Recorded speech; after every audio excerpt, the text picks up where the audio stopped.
बच्चों, आज हम लोग गोलीय अवतल पृष्ठ पर अपवर्तन का व्यंजक प्राप्त करना सीखेंगे। इसके लिए एक एस पी एस डैश यह एक गोलीय अवतल पृष्ठ है। एस पी एस डैश एक गोलीय अवतल पृष्ठ है जो दो माध्यमों, एक का निरपेक्ष अपवर्तनांक n1 है और एक का निरपेक्ष अपवर्तनांक n2 है, इन दोनों माध्यमों को अलग करता है। यानी एस पी एस डैश एक तरह से सेपरेटर का कार्य करता है। यह अवतल पृष्ठ के एक तरफ का पारदर्शी माध्यम का अपवर्तनांक n1 है, दूसरे तरफ के पारदर्शी माध्यम का अपवर्तनांक n2 है।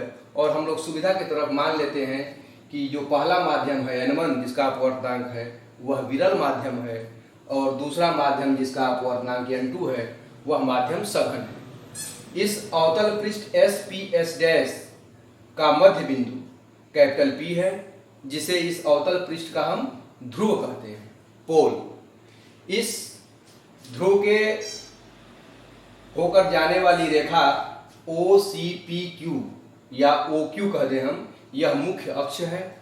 इस मुख्य अक्ष के बिंदु O पर कोई वस्तु रखी हुई है। इस वस्तु से हम अपवर्तन करा करके प्रकाश का प्रतिबिंब प्राप्त करेंगे। तो यदि इस मुख्य अक्ष के बिंदु O पर कोई वस्तु रखी हुई है तो इस बिंदु O से प्रकाश की किरण चलेगी। यह प्रकाश की किरण यह OA चल रही है। यह प्रकाश की किरण सीधे चलेगी क्योंकि माध्यम एक है।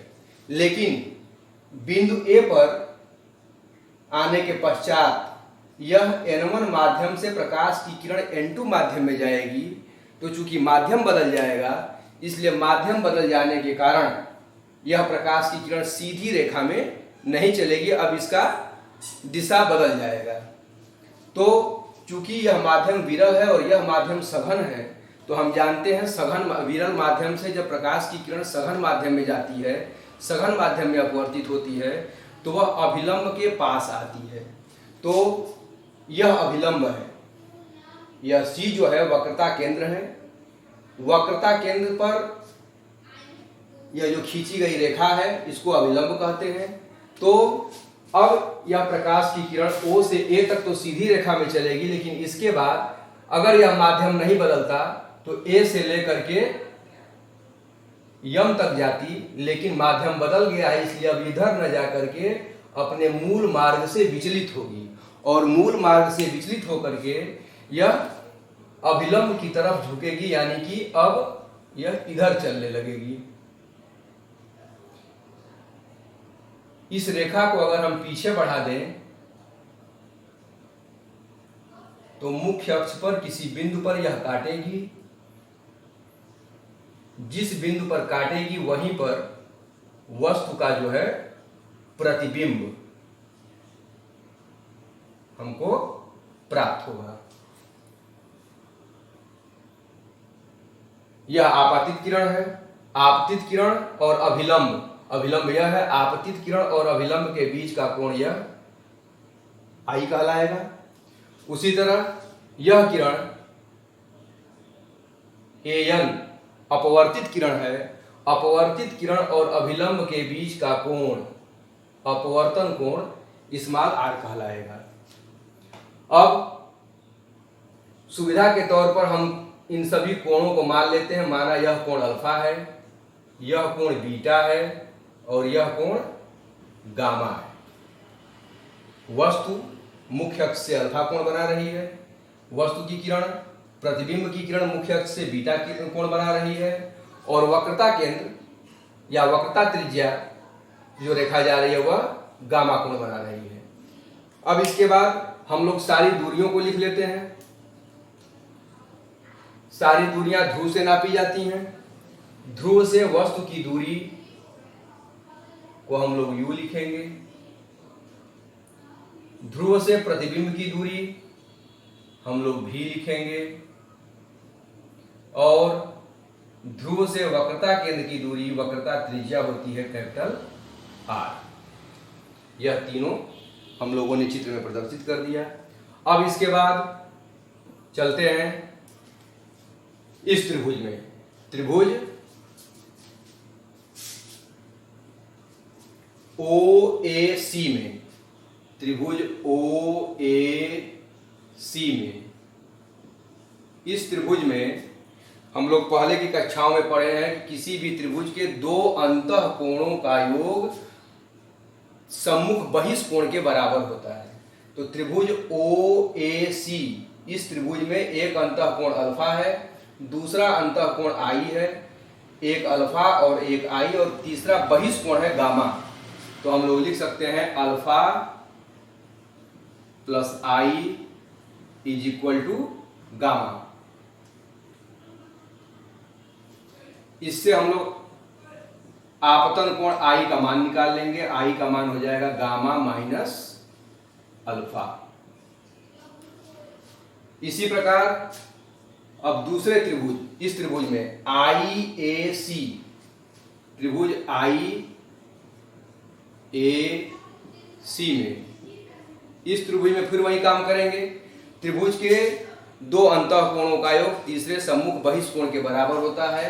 तो इस त्रिभुज IAC में एक अंतः कोण बीटा है, और यह अंतः कोण, यह जब R है तो यह सम्मुख कोण या शीर्षाभिमुख कोण यह भी R होगा। तो beta plus R is equal to gamma. तो इसको हम लोग लिख देंगे beta plus R is equal to gamma.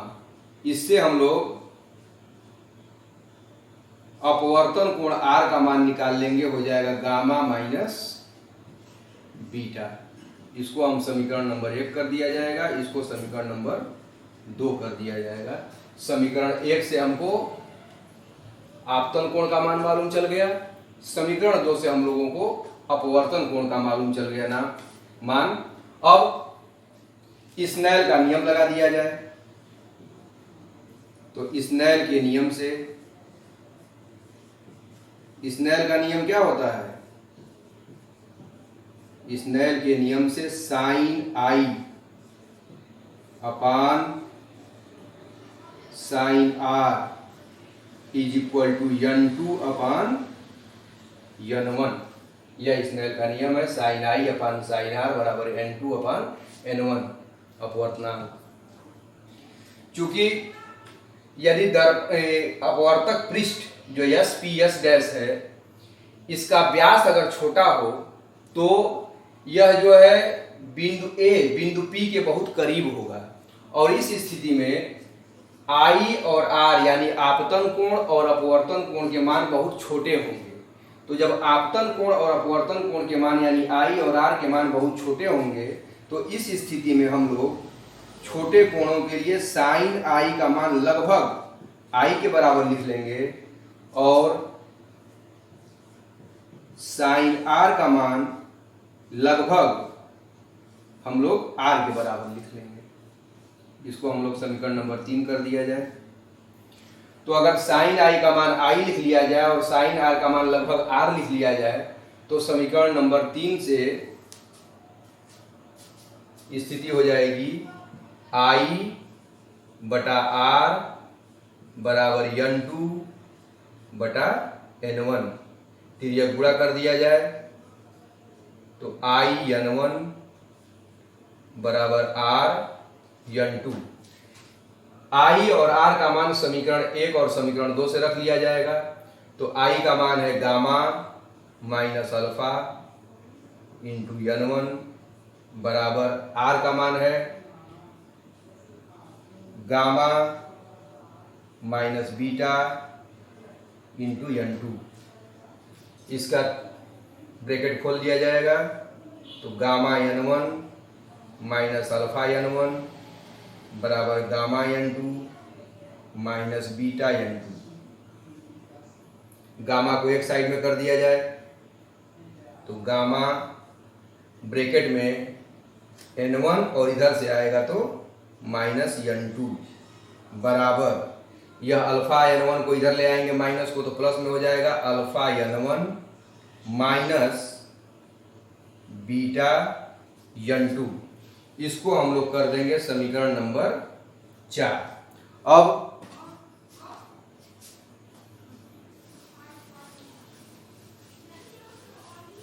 समीकरण नंबर 4 करने के पश्चात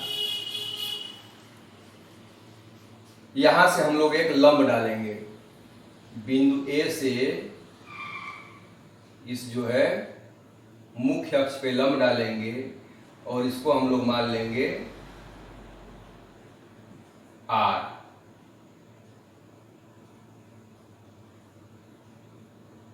इसकी ऊंचाई हम लोग मान लेंगे ए से R की ऊंचाई मान लेते हैं स्मॉल h। तो चूंकि अभी हम लोगों ने माना है कि अल्फा ये I और R कोण छोटे हैं, इसका व्यास छोटा है। जब व्यास छोटा होगा तो IR भी छोटा होगा, अल्फा बीटा और गामा भी छोटे होंगे। तो जब अल्फा बीटा गामा छोटे होंगे तो कोण अल्फा को हम लोग लगभग tan अल्फा लिख सकते हैं। जब कोई भी कोण बहुत छोटा होता है तो छोटे कोणों के लिए साइन थीटा लगभग थीटा के बराबर होता है और tan थीटा भी लगभग थीटा के बराबर होता है। तो यहाँ पे लिख लेंगे, क्योंकि कोण छोटे हैं इसलिए अल्फा लगभग होगा tan अल्फा के। tan अल्फा का मान निकाल लिया जाए, tan थीटा इक्वल टू होता है लंब बटा आधार। तो tan अल्फा के लिए इस त्रिभुज की लंब है AR, लंब है AR, आधार OR। चूंकि यह दर्पण का ध्रुव है P, क्योंकि व्यास छोटा है इसलिए R और P बहुत ही नजदीक होंगे। तो इस स्थिति में OR का मान हम लोग OP के बराबर रख सकते हैं। तो इसको हम लोग लिख सकते हैं AR बटा OP। OR का मान OP के बराबर हो जाएगा और फिर बराबर AR का मान है स्मॉल h बटा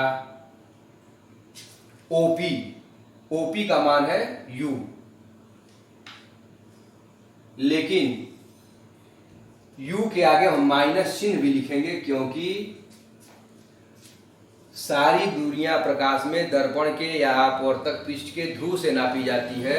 और ध्रुव से अगर दाईं तरफ हम नापेंगे कोई दूरी तो प्लस लिखेंगे, ध्रुव से बाईं तरफ की दूरी नापेंगे तो माइनस लिखेंगे। क्योंकि P से O की दूरी हो, चाहे I की दूरी हो, चाहे C की दूरी हो, तीनों दूरियां हम लोग बाईं तरफ नाप रहे हैं, इसलिए U, V और R तीनों का मान हम लोग माइनस में लिखेंगे। ये हो गया। इसी प्रकार बीटा लगभग होगा tan बीटा के। tan बीटा का मान निकाल लिया जाए, tan बीटा बराबर लंब बटा आधार। तो लंब हो जाएगा AR, आधार हो जाएगा IR, AR, फिर वही चीज R और P बहुत नजदीक है तो IR का मान IP के बराबर हो जाएगा। AR का मान h है, IP का मान V है, बाईं तरफ है माइनस V हो जाएगा। गामा लगभग tan गामा के हो जाएगा। इस त्रिभुज में tan गामा बराबर लंब बटा आधार, लंब है AR, आधार है CR। तो AR बटा CR बराबर AR। R और P बहुत नजदीक है तो CR का मान CP के बराबर हो जाएगा। लगभग AR का मान है h, CP का मान है R। बाईं तरफ दूरी नापी जा रही है माइनस चिन्ह। यह हो गया अल्फा, बीटा और गामा का मान। इस अल्फा, बीटा और गामा के मान उठा करके हम लोग ये समीकरण नंबर 4 में रख दिया जाए। तो समीकरण 4 से gamma n1 minus n2, gamma का मान h अपान r ब्रैकेट में n1 माइनस n2 बराबर अल्फा इंटू n1, अल्फा का मान h upon minus u into n1 minus beta into n2, तो minus beta into n, beta का मान रख दिया जाए। बीटा का मान है h upon minus v into n2 समीकरण 4 में अल्फा बीटा गामा का मान रखेंगे तो यह आएगा h/-r n1 - n2 बराबर अल्फा का मान h/u n1 माइनस बीटा का मान है h/-v n2। इसी को हल किया जाए। सबसे पहले ऊपर के सारे स्मॉल h कैंसिल हो जाएंगे और माइनस चिन्ह से इस पूरे समीकरण में गुणा कर दिया जाए तो हो जाएगा n2 - n1 अपान r बराबर n1 अपान u माइनस n2 अपान v। माइनस चिन्ह से गुणा किया जा रहा है। इसी को हम लोग लिख सकते हैं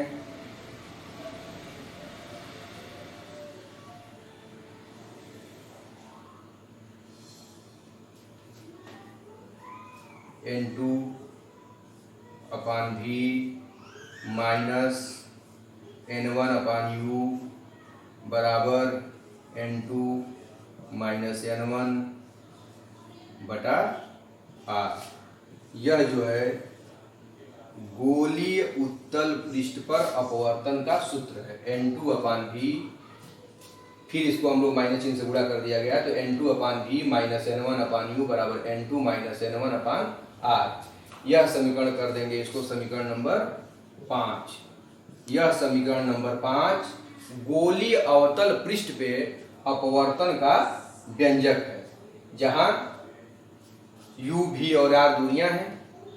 u ध्रुव से वस्तु की दूरी, v ध्रुव से प्रतिबिंब की दूरी, r गोलीय अवतल पृष्ठ का वक्रता त्रिज्या और n2 n1 दोनों माध्यमों के सापेक्ष अपवर्तनांक। इस प्रकार यह समीकरण नंबर 5 जो है गोलीय अवतल पृष्ठ पे अपवर्तन का व्यंजक है।